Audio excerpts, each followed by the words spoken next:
फातिमा कहती हैं कि अगर तो फातिमा आप बेटा कोई जज हो तो फिर आपने पूरा मुकदमा सुना हो, दोनों तरफ की गवाहियां आई हो, तब तो बंदा इस तरह का फैसला करे। अदरवाइज तो ये बहुत जालमाना बात आपने कही है।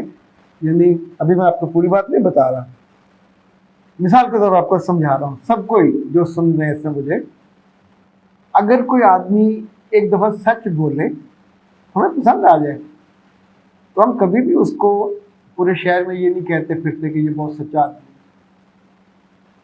एक सच से कोई सच्चा नहीं बनता और एक झूठ से कोई झूठा नहीं बनता। आप उसको 10 दफ़ा देखो, 10 मौके पे उसने सच बोला है तो सच्चा है, 10 मौके पे उसने झूठ बोला है और आपने अपनी आंखों से या कानों से फिजिकली फील किया है, तो आप कहते हो कि झूठा है।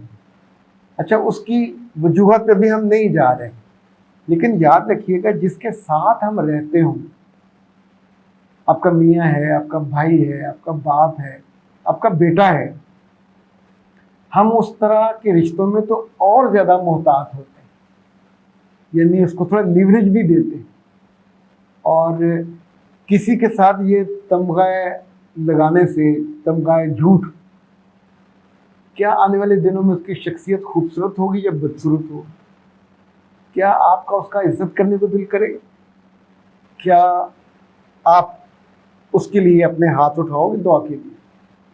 क्या आपके लफ्ज़ तितलियां बन के उड़ते हुए अल्लाह के पास जाएंगे कि ये बहुत इस पर मेहरबानी कीजिएगा? जो राय हम गलत या सही खुद कायम करते हैं, हम उसी को सच मान के दुआएं और बददुआएं उसके हवाले से करने लग जाते हैं। तो मुझे लगता है कि आप सबको ही किसी के बारे में भी सच्चा झूठा होने का फैसला या कौले फैसल फ़ौरन नहीं देना चाहिए। इसका बहुत नुकसान मैंने होते देखा है। शौहर जो है मुझे नौकरानी समझता है, उसके मेरे जज्बात, इज़्ज़त, अहमियत उसके लिए कोई कदर नहीं है, ये समझते हैं कि घर का बस काम हो रहा है, काफ़ी है। ऐसी सूरत में बीवी को ये कहना जायज़ नहीं बनता कि उसने शादी के शुरू में जो कहा था वो झूठा है, अपने रवैये से झूठा है, दिल से झूठा है, अकल से झूठा है, अमल से झूठा है। फातिमा मेरे बच्चे, आप तो तय करके बैठे हो कि उसको झूठा करार देना। एक झूठे के साथ कैसे जियो? बहुत मुमकिन होगा। जब हम किसी को कातिल करार दे दें, उस पर कोई घटिया इल्ज़ाम लगा के उसके मुंह पे मोहर लगा दें, फिर उसके साथ हम मोहब्बत नहीं कर सकते, उसके साथ हम जी भी नहीं सकते। जब रिश्तों को दिल निकाला देना हो, देश निकाला देना हो, घर निकाला देना हो, फिर हम ये काम करते। यानी जब भी कोई माँ या बाप अपने बेटे पे ये इल्ज़ाम लगाएगा, फिर वो बेटा उस घर में रह नहीं सकता, दर बदर होगा। आप उसे आप कर दोगे, निकाल दोगे कि तो ऐसा है। कोई शख्स अपनी बीवी पे इल्ज़ाम लगाए, बीवी मियाँ पे लगाए, फिर रिश्ता वो बचेगा नहीं, रिश्ता टूट जाएगा। ये जो एक अनसीन गम होती है जो हमको जोड़े रखती है, उसमें कहीं एतबार, कहीं एतमाद, कहीं एक अनदेखा सा प्यार मौजूद होता है। ये कहीं अनाउंस नहीं होता, रंगों में आसमान पे लिखा भी नहीं होता, जैसे ये होती है ना वो धनक, उस तरह नहीं होता। हमारी ज़िंदगी में हमारे सांसों के साथ उस रिश्ते की धनक चल रही होती है, कहीं पीली, कहीं नीली, कहीं हरी, कहीं लाल, कहीं गुलाबी, कहीं सुर्ख। जिंदगी काले रंग की नहीं है, पर जिंदगी सारी की सारी चिट्टी भी नहीं है। तो लोगों जिनके साथ हमको जीना होता है, उनके रंगों में ये याद रखा करें। देखिए, सगी बहनें बाज निरी शिकायती होती हैं, फसाद फैलाती हैं, तो क्या उनके फसादी होने से उनकी खैर खाई दिल से निकल जाए? उनकी बदतरीन तबाही के लिए फिर दुआएं और ख्वाहिशें करेंगे? बाज़ चीज़ों को टॉलरेट किया जाता है, अकोमोडेट किया जाता है, ओवरलुक किया जाता है या उसके साथ एक तरह से जीना सीखा जाता है। जितने लोग ये सीख लेते हैं रिश्तों की छोटी बड़ी बुराइयों के साथ, आपके भाई में 2 खूबियाँ हैं, 8 खराबियाँ भी होंगी। आपकी बहन में 4 खूबियाँ हैं, 2 ऐसी खराबियाँ होंगी, वो माँ को शिकायत लगाती होगी, आपके पीठ पीछे आपकी जड़ें काटती होगी, पर इसके बावजूद बहन तो होती है। हम रिश्तों का इनकार नहीं कर पाते।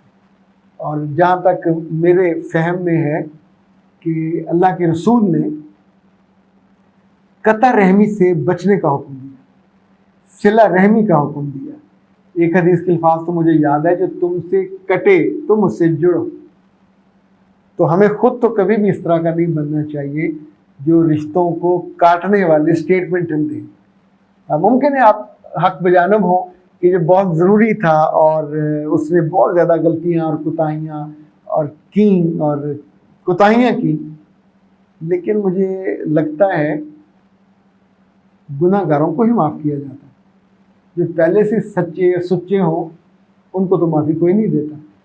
तो अपने आसपास जो कमी कोताही वाले, मैं एक मिसाल दे रहा हूँ आपको, अगर समझ आ जाए। किसी ने पूछा अल्लाह के रसूल सल्लल्लाहु अलैहि वसल्लम से, अच्छा एक बात याद रखिएगा, अल्लाह के रसूल का जब नाम आए तो आपकी आंखें मुस्कुरानी चाहिए, आपका दिल मुस्कुराना चाहिए। वो जो तुर्की वाले ऐसे हाथ रखते हैं, बड़ा मज़ा आता है। ये दिल की मोहब्बत है जो हमारी आँखों में, लफ्ज़ों में, होंठों पे आती है। तो अल्लाह के रसूल से किसी ने पूछा सल्लल्लाहु अलैहि वसल्लम कि जो घर के खादम, गुलाम, काम करने वाले बहुत तंग करते हैं, गलतियाँ करते हैं, गुस्सा आता है, क्या करें? तो आपने फरमाया दिन में ये 70 दफ़ा भी गलती करें तो उनको माफ़ कर। So that's the level to relate with the relations, to celebrate the relations, to defend the relations, even to create a soft relationship with the relation. गुलाम या मुलाजिम, बहुत फ़र्क होता है। गुलाम तो आपके गुलाम होते हैं, slaves, they are bound to follow. उनको भी 70 दफ़ा माफ़ी का कहा। तो अपने बच्चे, अपने प्यारे, अपने मियाँ, अपनी बीवियाँ, अपने रिलेटिव्स, अपने दोस्त, ये कभी गलती कर लें, बार बार भी करें, दूर होना चाहें, रिश्ते काट के दूर ना हो, गैप कर लें, फासला कर लें। लोगों के कानों में आपकी आवाज़ उनके खिलाफ ग़ीबत, चुगली और बहतान वाली कभी ना, कि मैं जस्टिफाई अपने आप को करूं, दूसरों को साबित करके कि झूठा, मक्कार, फरेबी, दगाबाज। ये ज़ुबान पे बोझ बनता है। जो चीज़ ज़ुबान पे बोझ बनेगी वो रूह पे बोझ बनेगी। जो रूह पे बोझ बनेगी वो आपकी आक़िबत को ले डूबेगी। इसीलिए मैं ये गुजारिश करता हूँ कि छोटी छोटी चीज़ें जो आपके रिश्तों में होती हैं उनको फ़ौरन फैसला ना दाग दिया करें, कभी कभी छोड़ दिया करें, इग्नोर कर दिया करें। अपनी दुआ में याद रखिएगा, मैं हूँ अख्तर अब्बास, आप सबसे बहुत मोहब्बत करता हूँ और कोशिश करता हूँ कि आपकी ज़िंदगी में खूबसूरती के लम्हात और ज़्यादा आते रहें, और जो कमियाँ कोताहियाँ हम सब की हैं हम उसको कैंची से काटते रहें और अपने आप को बेहतर इंसान बनाते रहें। इजाज़त दीजिए, अस्सलाम।